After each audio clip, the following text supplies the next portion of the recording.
Bonjour à tous, je suis ravie de vous retrouver pour un tout nouveau journal de Ramboli News avec toute l'équipe. Voici les titres de ce mois de novembre 2024. La fête de la Saint-Lubin s'est tenue à Rambouillet au début du mois d'octobre, une fête traditionnelle rambolitaine qui a lieu tous les 2 ans dans la ville et a proposé de très nombreuses activités aux habitants dans des rues jonchées de paille et en présence de nombreuses personnes costumées. Retour sur cet événement incontournable. La ville de Rambouillet a rendu hommage aux habitants de Grousset morts pour la France durant la Seconde Guerre mondiale. Véronique Matillon, la maire de Rambouillet, a salué leur mémoire et en a profité pour inaugurer une résidence d'artistes afin d'animer ce quartier. Nous reviendrons sur ce moment. Et comme chaque mois, nous accueillerons un journaliste de Ramboli News et aujourd'hui c'est Gaspard Dubrul qui nous parlera du CMJ, le conseil municipal des jeunes dont les membres sont des adolescents élus tous les 2 ans. Alors quel est leur rôle exactement? On posera la question à Gaspard Dubrul tout à l'heure. Voilà pour les titres, bienvenue dans ce journal. On commence tout de suite avec la 17e édition de la fête de la Saint-Lubin qui s'est tenue dans les rues de Rambouillet, une fête agricole qui nous remémore la vie paysanne au 19e siècle. Et le thème de cette année était le début de la Troisième République. Je vous propose de découvrir tout ça en images dans ce reportage. Comme tous les 2 ans, la fête de la Saint-Lubin s'est tenue à Rambouillet, ce week-end du 5 octobre. Le thème de cette 17e édition, le début de la Troisième République et la duchesse d'Uzès, une figure atypique du 19e siècle. Amie de Louise Michel, elle fut par exemple la première femme à obtenir son certificat de conduite. Pour l'occasion, les rambolitains et rambolitaines étaient invités à s'habiller en costume d'époque pour faire vivre l'événement. Au programme, des expositions de vieilles voitures et d'équipages de chasse à courre, ainsi que de nombreuses activités sur la place de la mairie. Les visiteurs pouvaient notamment admirer de nombreux chevaux au marché à bestiaux. Bien évidemment, l'indispensable défilé de costumes d'époque a eu lieu dans des rues jonchées de paille. Un banquet s'est également tenu où les participants ont pu goûter de nombreux plats de l'époque, le tout en musique, accompagné par un orchestre. Durant cette journée de festivités, de nombreuses animations pour tous les âges étaient proposées, comme le marché d'époque ou encore des promenades en calèche. Enfin, un escape game s'est tenu dans les jardins du palais du roi de Rome. L'occasion de satisfaire les petits comme les grands.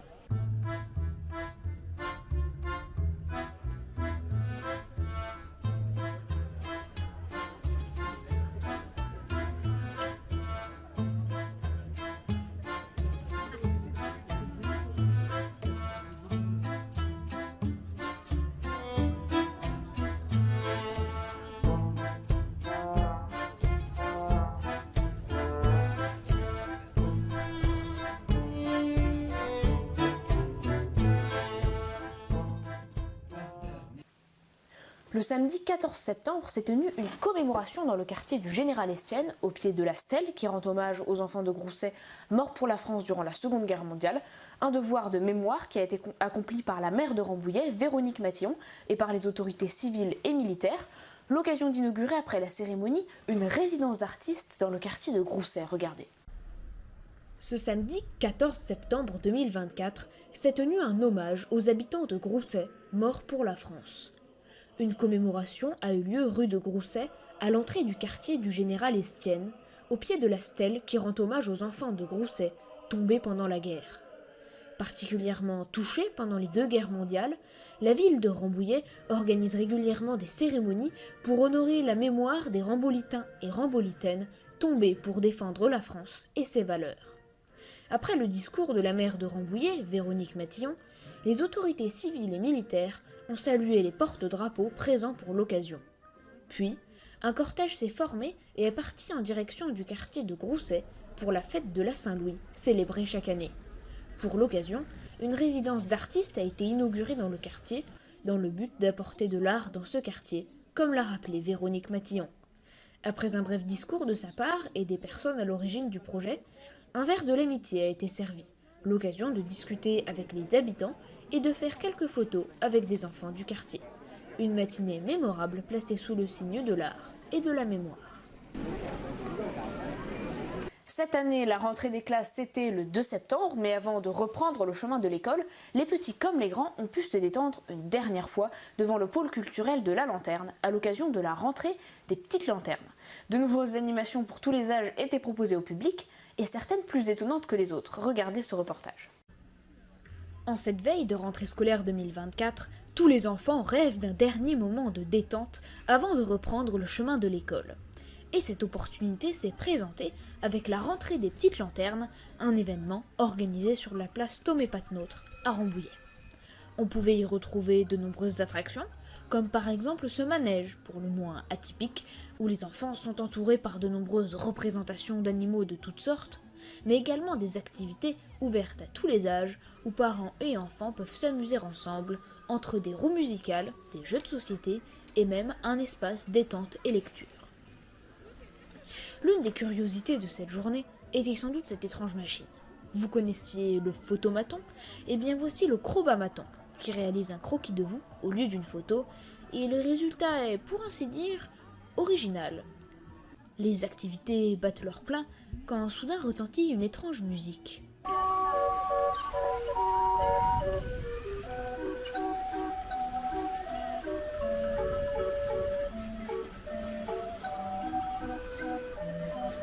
Et non, ce n'est pas un orgue de barbarie que vous entendez là, mais bien un orgue à meux qui fait retentir sa douce musique devant les manèges.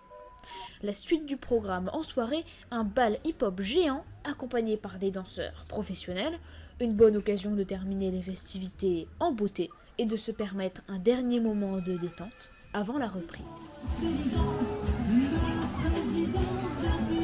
Et on accueille sur ce plateau Gaspard Dubrul. Bonjour Gaspard. Bonjour Stanislas. Alors aujourd'hui tu vas nous parler du CMJ, c'est le Conseil municipal des jeunes. Alors qu'est-ce que c'est exactement le CMJ?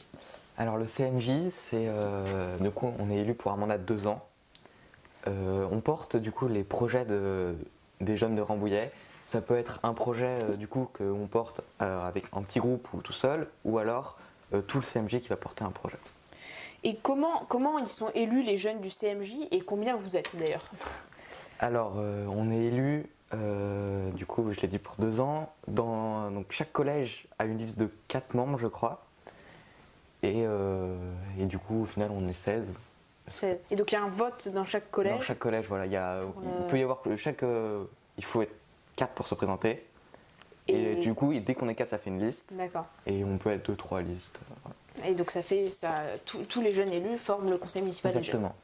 Exactement. Quel genre de projet plus précisément? Donc tu nous as dit il y avait les projets solo ou les projets collectifs. Et quel genre de projet plus concrètement on peut faire au CMJ? Alors on peut faire par exemple des forums avec des associations où il y avait une journée sans moteur qui s'est déroulée.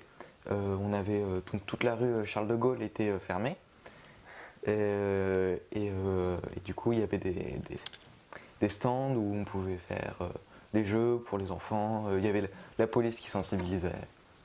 Ah oui, c'était assez récemment. Oui.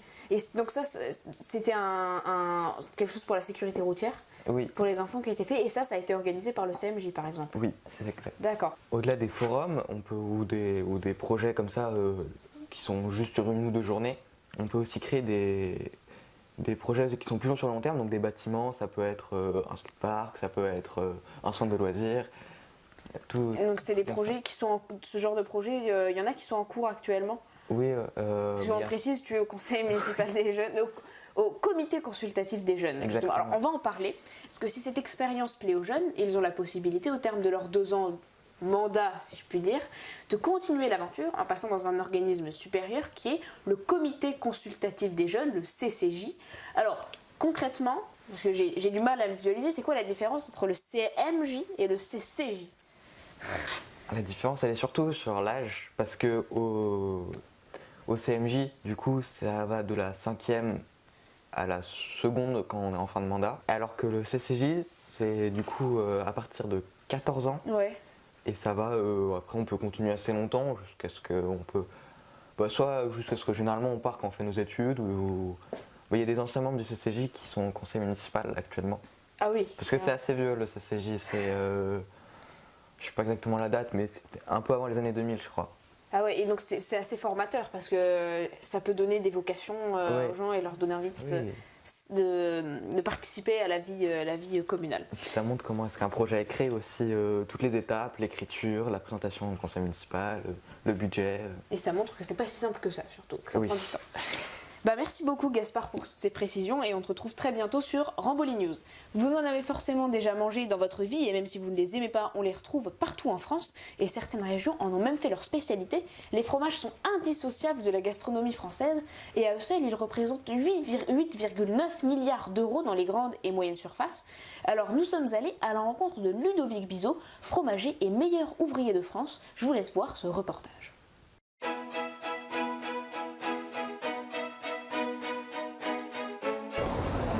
Tous, qu'ils soient de brebis ou de chèvres, durs ou coulants, les fromages plaisent à presque tout le monde. Il y en a des centaines dans notre pays. Et si vous en êtes amateur, en plein centre-ville de Rambouillet se trouve la boutique Tout un fromage tenue par Ludovic Bizot, fromager et surtout meilleur ouvrier de France à Nancy. Bonjour Monsieur Bizot. Bonsoir Stanislas. Merci de nous accueillir dans votre fromagerie. Dans la boutique Tout un fromage, il y en a pour tous les goûts. Les amateurs de fromage ne seront pas déçus. Ludovic Bizot nous accueille dans l'arrière-boutique où il conserve les fromages et prépare toutes les commandes. Pour commencer, si vous le voulez bien, on va d'abord parler de votre carrière qui est pour le moins atypique.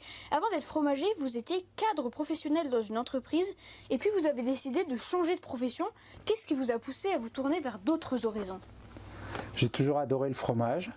J'ai voulu être à mon compte, une petite entreprise, être mon propre patron et travailler pour un produit qui me passionne. Donc voilà, c'est pour ça que j'ai changé de vie professionnelle.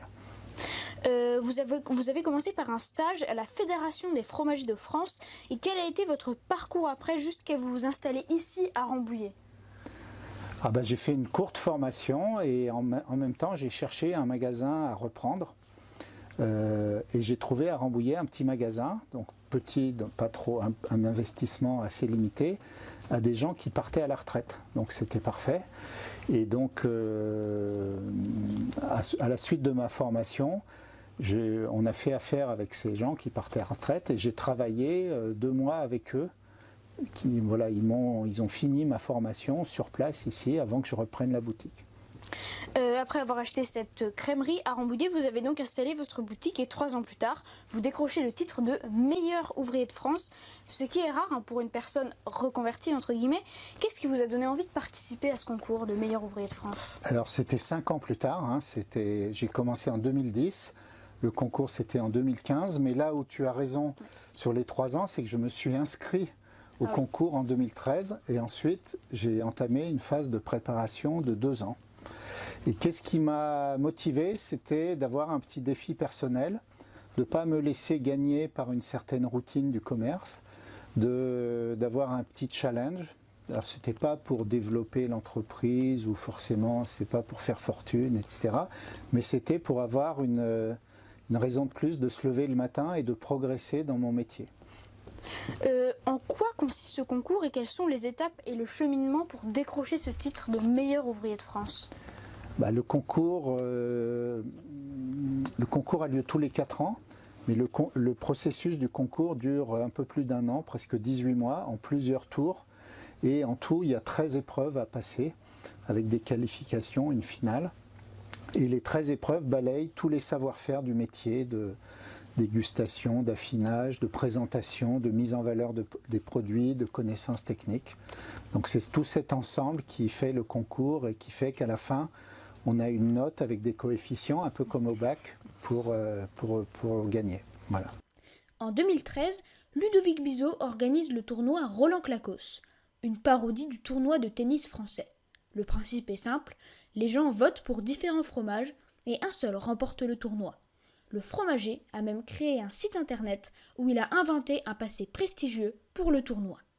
Je suis content parce que l'histoire de 1891, c'était finalement un énorme canular. Pour faire un clin d'œil à un de mes maîtres à penser en termes d'humour, qui s'appelait Alphonse Allais, et qui inventait des choses loufoques comme ça. Parce que Roland Clacos, c'est une référence au tournoi Roland-Garros. Et en 1891, Roland-Garros avait 10 ans, donc ça n'aurait pas pu exister. Et puis voilà. Mais bon, ça c'est amusant. Non, l'idée c'était un beau jour, en pensant à Roland-Garros, j'ai imaginé qu'à la place des joueurs de tennis, il y avait des fromages qui s'affrontaient en match. Et au lieu de s'envoyer des balles, c'était des votes d'internautes qui allaient marquer des points comme au tennis. Et, voilà. Et du coup, on a fait ce tournoi qui partait de 128 participants, comme le simple messieurs à Roland-Garros, 128 participants jusqu'à un seul gagnant en finale. Et justement, ce tournoi il a été organisé en 2014 et la question que je me pose, que tout le monde se pose, c'est quel fromage a remporté le prix ? Alors, il a été organisé 2 fois, la première en 2013 et ensuite en 2014. La première fois, c'est le Saint-Nectaire qui a gagné et la deuxième fois, c'est le Comté. Voilà. Et enfin, pour terminer, vous avez également cofondé la Ligue des fromagers extraordinaires. Et quel est justement son objectif à cette ligue ? Alors, l'objectif, c'est de s'amuser entre copains autour du fromage, mais en sublimant le fromage, en créant des événements, des coups, en jouant sur les codes des super-héros. Donc, on a des capes, des éclairs, etc. Mais le but, c'est de s'amuser entre amis en faisant des événements fromagers décalés, originaux, de très haut niveau. Voilà. Et la devise, c'est même mettre du fromage partout, là où on, même là où on ne Et surtout là où on ne l'attend pas. Voilà, mettre du fromage partout. Si vous le voulez bien, on va maintenant entrer plus profondément dans le vif du sujet, le fromage. Et je vais bien évidemment vous poser la question, quel est votre fromage préféré et pourquoi ? C'est difficile de répondre, mais quand on me demande, je reviens du coup à mes racines géographiques qui sont dans le nord de la Bourgogne. Et je dirais que mon fromage préféré s'appelle le Soumaintrin parce que c'est un fromage emblématique de Lyon que j'ai toujours consommé dans ma famille quand j'étais petit. Donc j'ai de longs souvenirs avec ce produit. Et je suis aujourd'hui en plus, le fromage a obtenu une appellation IGP il y a quelques années et je suis le parrain et l'ambassadeur de l'appellation Soumaintrin. Puisqu'on parle de fromage, est-ce que vous pensez que ce serait possible de faire un petit tour dans la boutique et voir les différents types de fromages qu'on peut proposer ? Oui, on va regarder ça. Allons-y. Alors, on y va. Là, on quitte le labo pour aller dans la boutique. Alors, les fromages dans la boutique, déjà, il y a un code couleur. Les fromages au lait de chèvre, c'est en vert. Les fromages au lait de brebis en rouge et les vaches en bleu. Donc on voit ici qu'on a une première vitrine essentiellement avec des petits fromages au lait de chèvre.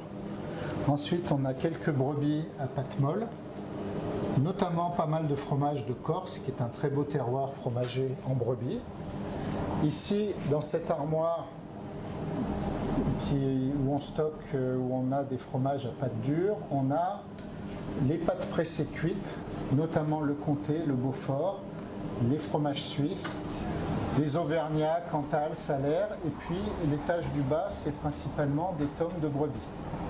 Voilà. Ensuite, on a ici plusieurs autres fromages, principalement des pâtes pressées non cuites, puisqu'il y a plusieurs familles. Un des stars dans les fromages, c'est le Saint-Nectaire ici. Un autre fromage qui se vend beaucoup, les Mentales, qui est très polyvalent dans la consommation, le parmesan. Pas mal de pâtes persillées, ce qu'on appelle couramment les bleus. Et ensuite, la température ici est plus froide et on va vers ce qu'on appelle la crèmerie. La crèmerie, c'est en gros le fromage blanc, le beurre, les yaourts, les produits laitiers hors fromage. Donc on a justement du beurre, du fromage blanc, de la crème, des fromages frais ou de cuisine type feta, mozzarella et des yaourts et des petits desserts. Et enfin, dans cette partie-là, on a, tu verras, c'est que du bleu, que des fromages de vache à pâte molle, des pâtes molles plutôt à croûte lavée, donc qui sont plus puissants. On connaît par exemple le Münster, le Maroilles, les Poisses, des fromages intermédiaires et ici, de ce côté, des pâtes molles dites à croûte fleurie, avec notamment le camembert et le brie. Voilà. Ça donne faim tout ça. Comment vous procurez-vous tous ces fromages qui viennent de toutes les régions de France ? Vous avez une filière, vous avez des contacts, ça se passe comment ? Forcément, j'ai des fournisseurs.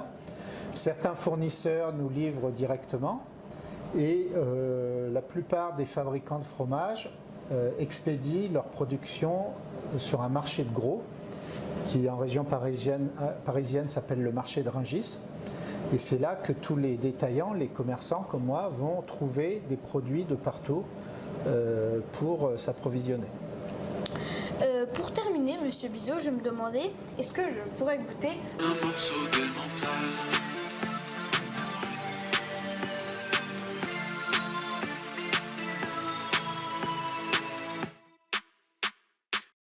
Cherchant toujours à amuser le public avec le thème des fromages, Ludovic Bizot a changé le nom de certains films pour y ajouter des noms de fromages.